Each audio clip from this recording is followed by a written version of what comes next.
एवं नमस्कार राशि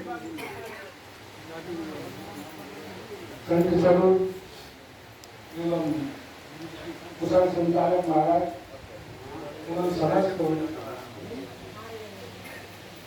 उपस्थित मेरे प्रिय आत्मन हम आपका स्वागत अभिनंदन करते हैं। बहुत सी चर्चाएं आपने श्रवण की।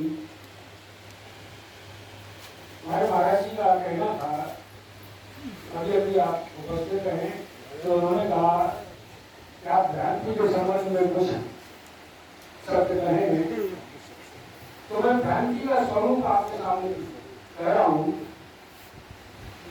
और फिर हमारे संतोड़ा जी ने भी कुछ यहाँ प्रतिपादन किया इसके संबंध में। तो इतने समय में अपना वक्तव्य पूरा करना है। आपको रोक लिया जाएगा, स्टेशन आ जाएगी, आप बोलते रहिए, बंदा किसी बंधन में नहीं होता है। तो भ्रांति का स्वरूप वेदांतियों के लिए है। यहाँ सभी मेरे विचार से सभी वेदांती है।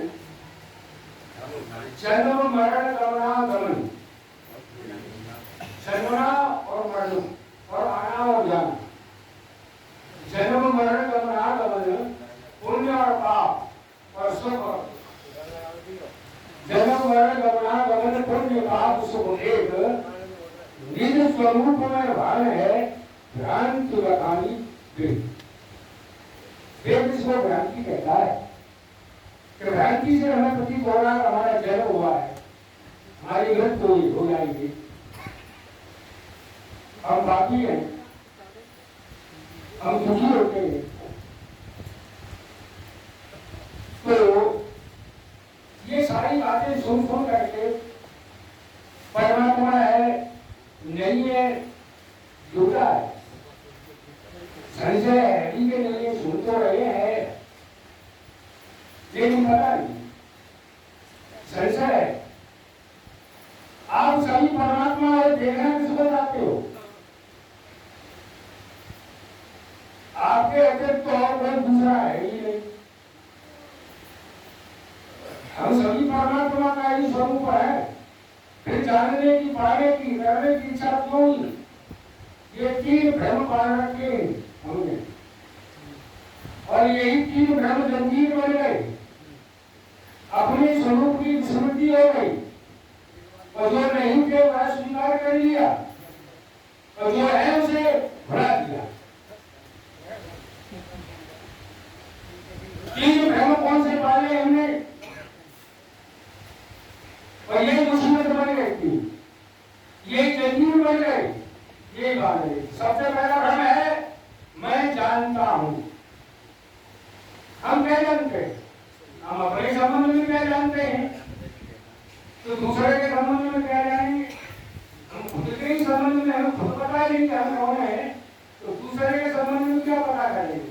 तो ये भ्रम पड़ रखा है कि मैं जानता हूँ, वेदों को जानता हूँ, पुस्तकों को जानता हूँ, ग्रंथों को जानता हूँ, संसार को जानता हूँ, लेकिन मैं तो खुद को जानता हूँ।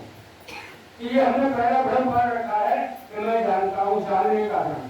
तो जानने का भ्रम है वो अहंकार हो जाएगा, जानने का अहंकार, जानता है। दूसरी भ्रांति, दूसरा भ्रम पड़ रखा है हमने, और ये बंद करे, जानने के भ्रम से अहंकार से बंद गए।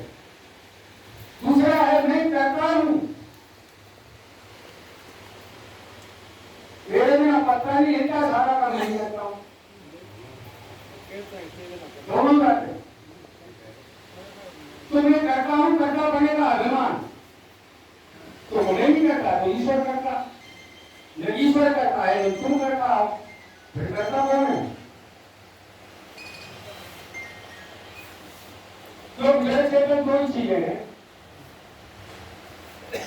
तो आप जड़ हैं या चेतन है विचार करें। तो चेतन कर नहीं सकता, जड़ करता नहीं, तो फिर ये कहता कहां से आ गया? तीसरा भ्रम पड़ रखा है मैं हूं, वही यह स्वीकार नहीं करता कि मैं नहीं हूं। सब यह है सुधरा जो रहते हैं तो मैं तो हूँ, और तुम्हारे रहते परमात्मा का मिलना असंभव है, जानना असंभव है। तुम मिलोगे तो परमात्मा है, दोनों में से एक को मिलना पड़ेगा, चाहे तुम परमात्मा को मिट दो चाहे तुम मिल जाओ। ज्ञानी परमात्मा को मिट देता है, स्वयं परमात्मा बन जाता है, हो जाता है। और अज्ञानी यानी भक्त तो खुद मिलता है और भगवान में ले हो जाता, परमात्मा हो जाता है। तो या तो मिल जाओ या मैं तो रहेगा, एक ही दो रह नहीं सकते। जहाँ दो है वहाँ द्वंद है, और जहाँ द्वंद है वही वासना है, और जहाँ वासना है वही अहंकार है, और जहाँ अहंकार है वही पता है। अभी क्या कहूँ, आप सब समझदार हो, इशारा काफी होता है। बहुत सी चर्चाएं सुन करके अतीत काल में जो घटनाएं घट चुकी है उनकी स्मृति और भविष्य की चिंता में जन जीवन बर्बाद कर देते हैं। अभी क्या घटना घट रही है उसको नजरअंदाज करते हैं। प्रत्येक मानव के जीवन में दो ही घटनाएं घटती है, एक घट चुकी है और एक घटेगी, और ये भी भ्रांति में है। जन्म की घटना घट चुकी, जन्म हो चुका, अब दूसरी घटना घटेगी, वो है मृत्यु। बीच में क्या है, बीच में दो घटनाएं और उनका भी अनुभव होता है। एक है सुख की और दूसरी है दुख की। बस ये चार चीज समझ में आ जाए, बाकी का सब हो गया। केवल अपनी याद रह जाए, बाकी सब भूल जाओ। यहाँ स्मृति ही सबसे ज्यादा खतरनाक है और सबसे सहज सुगम है, शांतिदायी है, कल्याणकारी है, मोक्षकारी है, तो वो है स्मृति। भूल जाना कभी साथ हो पाओ, अन्यथा स्मृति में तो बहुत सारे झेल, ये जान लूं, ये जान लूं, ये जान लूं।